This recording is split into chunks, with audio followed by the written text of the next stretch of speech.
Përshëndetje të nderuar teleshikues dhe mirë se vini në emisionin Ekspres për ditën e sotme. Natyrisht kjo javë ka kulmuar sot në Pallatin e Brigadave, aty ku u zhvillua ministeriali i punëve të jashtme në kuadër të procesit Berlinit, dhe unë jam i nderuar që sot kam në studio sekretarin për çështjet europiane, të drejtën ndërkombëtare dhe mbrojtjen e interesave të Slovenisë, Stucin. Përshëndetje dhe faleminderit që pranuat ftesën të jeni me mua sot në studio.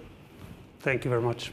Çdo të thotë ky proces i Berlinit për Ballkanin Perëndimor në këndvështrimin e Slovenisë?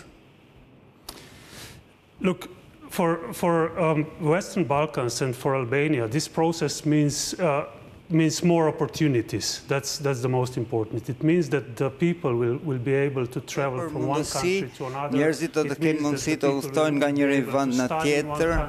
Njerëzit ka nevojë të qëndrojnë një vend, por të punojnë një vend tjetër. Ndodh në diçka që ende vazhdon, që ndodh edhe në Ballkan, në Bashkimin Evropian, dhe më vonë kur ju të jeni gatshëm për antarësinë të plotë, në mënyrë bazike do të bëni po të njëjtën gjë. Është ende procesi i Berlinit që inicioi kancelarja Merkel apo ka ndryshuar gjatë rrugës? Initiated by Merkel or has it changed? The Berlin process was initiated by Chancellor Merkel and is the same Berlin process as it was. So basically it was a process that wanted to stress that the Western Balkan që thekson që rajoni Ballkanit Perëndimor të punojë më mirë, vendet duhet të punojnë më mirë me njëri tjetrin. Ajo çfarë ka ndryshuar nuk është procesi, por mjedisi gjeostrategjik. Ne duhet të adoptojmë procesin sipas mjedisit gjeostrategjik. Po, sipas jush është proces ekonomik apo është proces politik? It's a political process first and foremost. Pikë së pari është proces politik, por bazohet në bashkëpunimin ekonomik. Si në Bashkimi Evropian u bashkua në vitet 60 në baza politike, por vazhdoi në baza ekonomike. E njëjta gjë vazhdon edhe me Ballkanin Perëndimor. Është proces politik, por bazohet në marrëdhëniet bilaterale dhe ekonomike midis vendeve. Ndërkohë, në Shqipëri ndihet pak ekonomikisht, politikisht ndihet më shumë. Kujtojmë samitin e një viti më parë, për herë të parë jashtë vendeve, jashtë Bashkimit Evropian, u mbajt një samit në një vend të Ballkanit Perëndimor, por edhe samiti një javë më pas, i 16 tetorit i procesit Berlinit. Do të ketë një ndim më të madhe, do të ketë një ndjesi më të madhe ekonomike? Sorry, the translation. Can you repeat the question? Mund ta përsërisin edhe një herë pyetjen, lutem? Në anglisht. Look, regarding Albania, it is Për sa i përket Shqipërisë është e qartë, when cooperating in this process, if all four freedoms would be implemented. në qoftë se të katër lirit do të implementohen, siç është rasti në Bashkimin Evropian, le të themi që analizat e GDP-ve të vendeve do të rriten në edhe më tepër kur Shqipëria të jetë antare e plotë e Bashkimit Evropian. Domethënë ka një proces ekonomik por ka dhe një proces politik. Samiti në Tiranë është e qartë që gjithë vendet janë në rajon dhe rajoni duhet të ecë sa më shpejt jetë e mundur. Është pasojë e lëvizjes gjeopolitike dhe gatishmërisë së vendeve për të ecur përpara.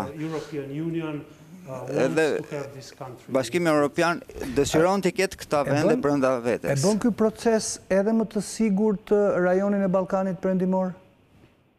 The region even safer? Çdo bashkëpunim e bën rajonin më të sigurt, edhe në Bashkimin Evropian që nga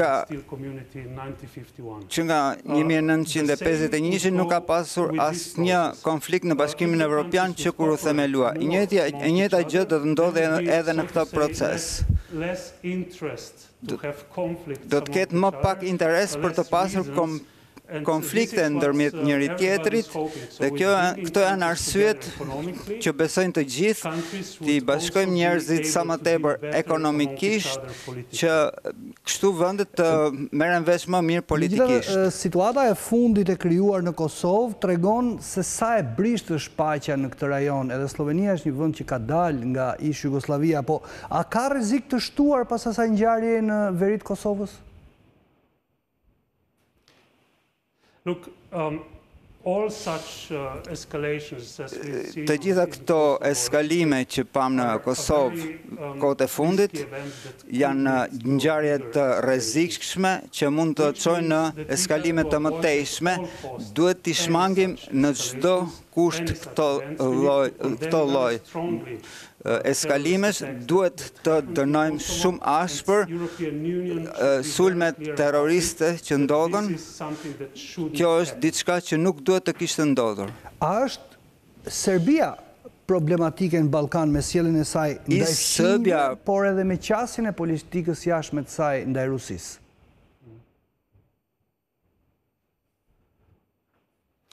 Well, Serbia duhet të jetë faktor stabiliteti në rajon, është vend shumë i rëndësishëm në rajon dhe duhet të luajë rolin e saj që është në të mirë të stabilitetit. Jemi kritik ndaj disa zërave në Serbi, që flasim për botën serbe, do të ishim kritik për Serbin, që nuk po e kanë në një vi politikën e jashtme me BE-n, po është le ta bëjmë të qartë, do të prisnim çdo kënd që pret të bashkohet me BE-n, të punojë më tepër në atë që po bën Bashkimi Evropian tani. Nëse Serbia e aspiron rrugën drejt Bashkimit Evropian dhe antarësimin në Bashkimin Evropian, atëherë pse Bashkimi Evropian nuk e bën qartë, nuk i tregon, nuk e ndëshkon fundit Serbin për një qëndrim të tillë, për qëndrime të tilla. Edhe sot e pam zotin Dačić që nuk pranoi të merrte pjesë dhe të bënte një foto në samitin e Tiranës.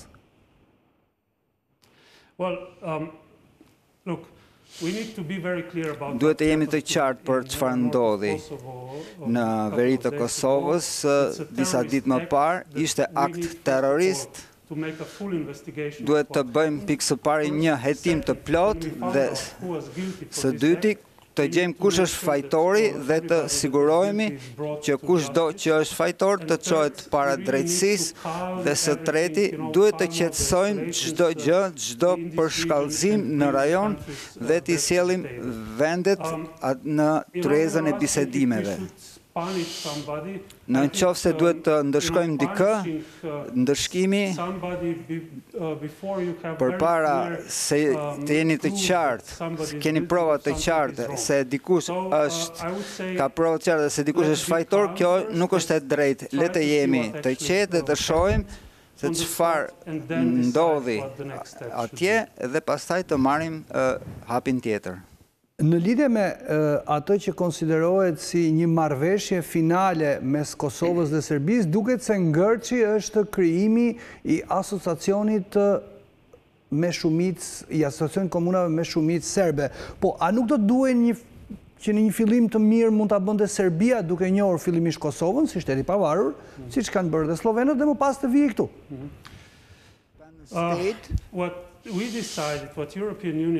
Ajo që BE ka vendosur çfarë do të ndodhi midis Prishtinës dhe Beogradit është një procedurë që kryesohet nga Lajçak dhe ne duhet i besojmë kësaj procedure, duhet i besojmë Lajçakut dhe ai duhet të balancojë përqasjen që të dyja vendet duhet të japin Atë që çfarë kanë rënë dakord është pak shumë e vështirë të dalësh në përfundimin kush do të jetë e para. Do të jetë e para kjo apo tjetra.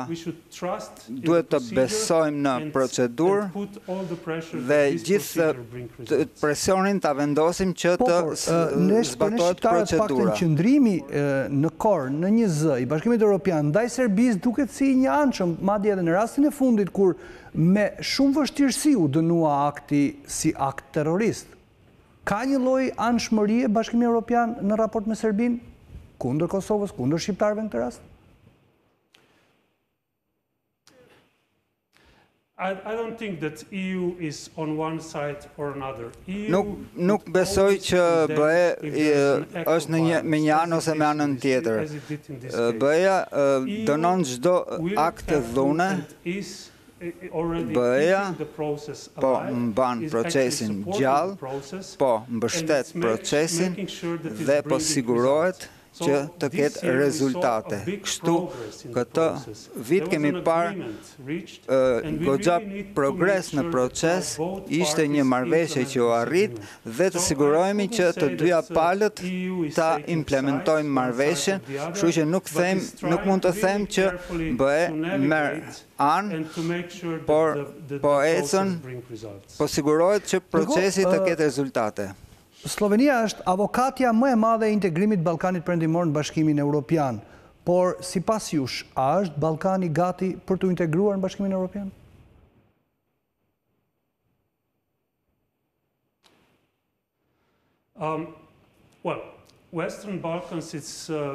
Ballkani Perëndimor, të gjitha vendet kanë bërë një progres shumë të madh. Për këtë jemi të sigurt, por për të qenë plotësisht të sigurt, duhet të përmbushni të gjitha kriteret, duhet të hapni dhe të mbyllni gjithë kapitujt e negocimit dhe sapo kjo të kryhet, atëherë vendi duhet të bëhet pjesë e BE-s. Ajo që shikojmë tani është që një disa vende po marrin udhëheqje në këtë proces dhe Shqipëria është një nga vendet që mbase është më e gatshme për të bërë hapa më të shpejt dhe ne presim që Shqipëria të fillojë negociatat me BE-n dhe progresi do të arrihet shumë shpejt. A nuk do duhej përpara një pajtimi i madh përpara se vendet antarësohen, apo kur të gjitha të jenë të integruara në BE, do të ndodhë dhe do të zbehen të gjitha kontradiktat që kanë me njëri tjetrin?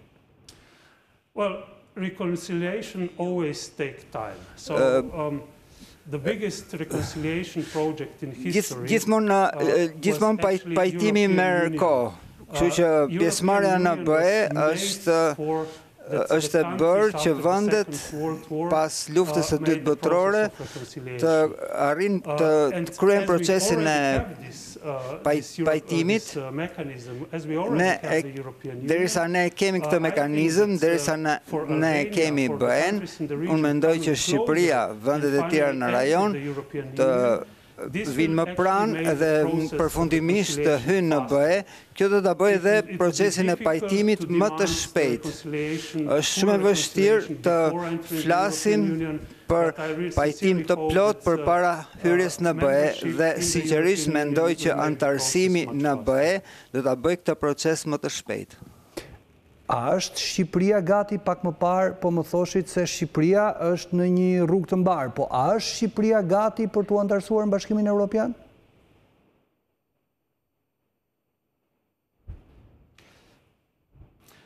Unë sinqerisht mendoj që Shqipëria do të jetë shumë shpejt gati, ka bërë një progres shumë të madh në 2 vitet e fundit, ka ende rrugë për të bërë përpara.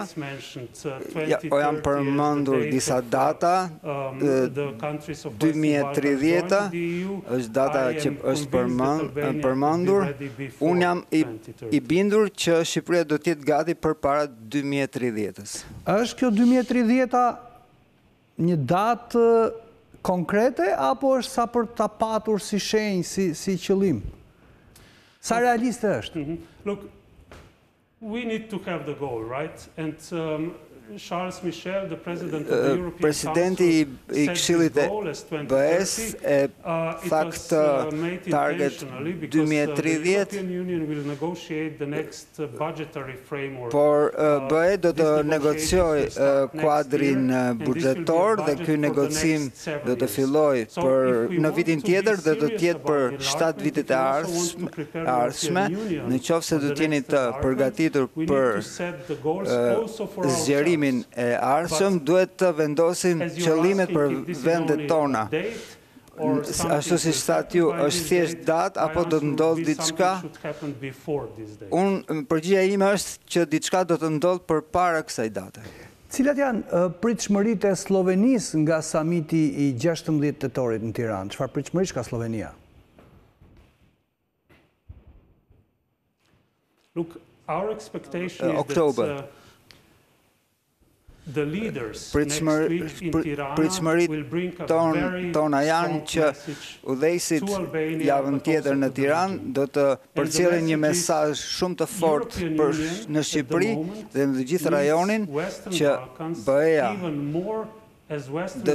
ka më tepër nevojë për Ballkanin Perëndimor, më tepër se Ballkani Perëndimor për momentin ka nevojë për BE-n. Kështu që interesi është nga të dyja anët, nuk ka koincidencë që të dyja që udhëheqësit mblidhen në Tiranë, ne shikojmë Shqipërinë si një vend që mund të zhvillohet shumë shpejt. Dhe një pyetje të fundit, cila duhet jetë pritshmëria e Shqipërisë në aspektin afatshkurtër? Çfarë fondesh apo çfarë ndihme ekonomike mund të presim ne nga ky samit dhe nga procesi I Berlinit vetvete? As I already said at the beginning, it's a process that në fillim është një proces që I afron vendet e njëri tjetrit. Pritshmëritë janë që sidomos popullata e re do të jetë në gjendje të studiojë jashtë, të kthehet, të punojë këtu, të ketë biznese, të bashkëpunojë më mirë me vendet e tjera në rajon. Kjo është një pritshmëri afatshkurtër dhe siç thash, ky integrim gradual që e quajta progres, unë pres që Shqipëria të rritet në një plan afat mesëm ose afat gjatë, pres që Shqipëria të jetë antare plotë e BE-s dhe pres që ky proces të sjellë rezultat sa më të shpejt që Shqipëria të jetë antare e BE-s. Zoti Stucin, unë ju falenderoj që ishit me mua sot në studion e emisionit Ekspres në radio televizionin shqiptar. Ishte Marko Stucin, është sekretari I shtetit numri 2 I diplomacisë slovene, por jo vetëm kaq. Unë isha sot në Pallatin e Brigadave, aty ku intervistova ministrin e jashtëm të Hungarisë, I cili po ashtu ishte në ministerialin në kuadër të procesit Berlinit. Ju ftoj ta ndiqni. Ky ishte emisioni Ekspres për ditën e sotme. Unë ju le takim të hënën në të njëjtën orë. Mirupafshim.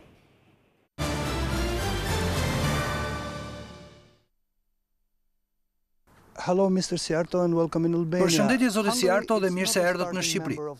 Hungaria në fakt nuk ishte ndër pjesëtarët startues të procesit të Berlinit, por pse sot ndodheni në Tiranë? Why are you coming now? Actually, thanks to the invitation coming from our Albanian friends. Erdha sepse më ftuan miqtë e mi shqiptar, sepse siç e dini, Hungaria është një fëmijë direkt I Ballkanit Perëndimor.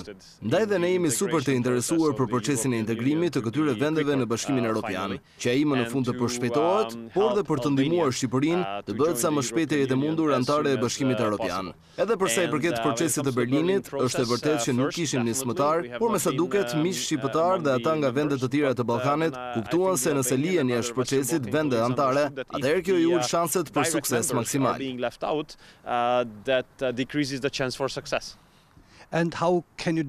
Si do t'i përshkruanit marrëdhëniet mes Hungarisë dhe Shqipërisë? Look, the most important thing is that we do not have any kind of open issues. E rëndësishme është që nuk kemi asnjë çështje të hapur mes nesh. E nëse nuk ke çështje të hapura dhe asnjë çështje të debatueshme, atëherë marrëdhënia mund të jetë shumë efektive dhe ky është rasti mes dy vendeve. Dy kryeministrat tanë, zoti Orban dhe zoti Rama, kanë një marrëdhënie shumë të mirë mes tyre. Ata respektojnë shumë njëri tjetrin dhe të dy janë në detyrë për një kohë të gjatë. Të dy kanë një reputacion të mirë dhe mbështetje të lartë nga popujt e tyre. Për sa kohë flasim për dy lider të fortë dhe me mbështetje shtete të madhe, ata e kanë vizionin strategjik dhe shansin për të menduar në terma afatgjat, kështu që ata mund të bëjnë edhe marrëveshje strategjike me njëri tjetrin.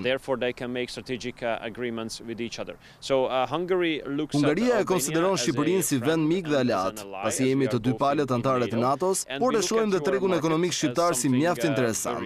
Pra nuk keni pse habiteni që kompanitë kryesore hungareze janë të pranishme këtu apo kanë plane për të ardhur në Shqipëri.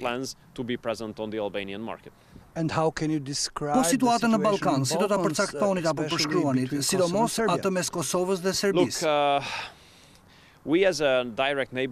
Shikoni, ne si fqinj direkt të Ballkanit Perëndimor jemi të interesuar në stabilitet, paqe, progres dhe qetësi në këtë pjesë të Ballkanit Perëndimor. Por historia këtu është shumë komplekse dhe komplikuar. Të gjithë dimë se si keni vuajtur pasojat dhe ne jemi përballur me sfidat. E pikërisht për këtë arsye jemi të interesuar që konfliktet të zgjidhen sa më shpejt të jetë mundur, natyrisht në mënyrë paqësore. Për këtë shkak hungarezët janë në Kosovë në kuadër të KFOR-it, madje vitin që kishim dhe komandën. Kështu që i kemi ndjekur nga shumë pranë tensionet që për fat të keq kanë ndodhur atje. Dhe shpresojmë që Kosova dhe Serbia do të jenë në gjendje të zgjidhin këtë problem. Kosovo and Serbia will be able to resolve this situation. Now look, when I take part on meetings, megjithatë ju them diçka, se kur marr pjesë në takime të ministrave të jashtëm, ku janë të pranishëm edhe të dy ministrat e jashtëm të Kosovës dhe Serbisë, kuptoj se do të duhet një kohë gjatë. Procesi kërkon shumë kohë, por unë besoj se integrimi në BE do të ndihmojë të dyja palët. E dini që edhe Europa qendrore ka një histori shumë komplekse gjithashtu. Nuk do të ishte shumë e drejtë të krahasoni me atë të Ballkanit Perëndimor, por historia jon ka qenë po ashtu shumë komplekse dhe komplikuar. Edhe ne kemi patur shumë konflikte të rënda dhe marrëdhënie të këqija brenda Europës. Dhe integrimi evropian ndihmoi shumë. Integrimi evropian do të ndihmonte shumë të tejkaloheshin konfliktet e vjetra, sepse nëse i përket një integrimi të njëjtë, interesat bëhen po ashtu të njëjta. Dhe kjo ndihmon të tejkalosh problemet e të kaluarës. Një pyetje të fundit, nëse Bashkimi Evropian do të vendosë sanksione ndaj Serbisë, a do t'i kundërshtojë Hungaria ato? Po, ne zakonisht i kundërshtojmë sanksionet sepse nëse e ktheni kokën pas, nuk do të gjeni asnjë regjim sanksionesh që të ketë patur sukses. Vendosja e tyre nuk dëmton vetëm ata kundër të cilëve vendosen sanksionet, por dhe të tjerët që i vendosin. Është e njëjta gjë me sanksionet ndaj Rusisë. Ato janë më të dëmshme për ne se sa për rusët. This is the same case now with sanctions against Russia. They are more harmful to ourselves than to the Russians. Ndaj, pse do duhet të vendosin sanksione ndaj një vendi që luan një rol kyç në të gjithë rajonin? Ne të gjithë dimë se vendet tona janë të gjitha të rëndësishme, por dhe në Shqipëri madje e kanë të qartë dhe do të binin dakord me mua se pa një Serbi të stabilizuar, nuk do të kishim një Ballkan Perëndimor të stabilizuar. Pra, në vend që të shkojmë drejt sanksioneve, duhet të riforcojmë dhe rinisim dialogun. The dialogue should be reinforced and strengthened. You know, we usually have the position. Ne zakonisht jemi të qëndrimit se dialogu duhet të ndodhë me liderët e Ballkanit Perëndimor dhe jo për ta. Mendoj se progresi arritur nga kryeministri Rama dhe presidenti Vučić nëpërmjet marrëdhënieve të tyre, mes kontakteve që kanë, ishin breslënëse dhe shpresoj që të dy liderët dhe dy vendet të ndërtojnë edhe më tej një miqësi të fortë mes Serbisë dhe Shqipërisë. Kjo miqësi e fortë mund të shërbente si një bazë e mirë që Ballkani Perëndimor të zhvillojë më tej. Faleminderit shumë. Faleminderit, e vlerësoj shumë.